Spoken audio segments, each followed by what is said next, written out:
Սպասում են տեսնեն Ալիևն ինչ ասելու, սպասում են տեսնեն Թուրքիան ինչ ասելու։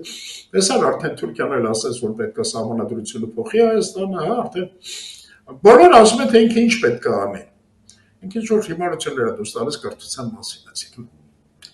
այսպեսի մի օդում կախված վիճակ եմ ես տեսնում իրենց համար, չգիտեմ Հայաստանում ոնց է դա ավելի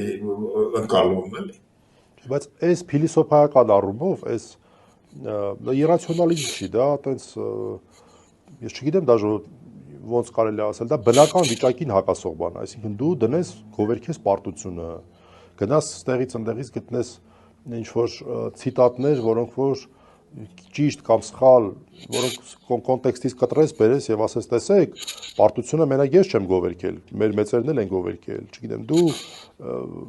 դա բնական վիճակից, դա բնական վիճակի դեմ պատերազմ է, դա բնության օրենքների դեմ պատերազմ է։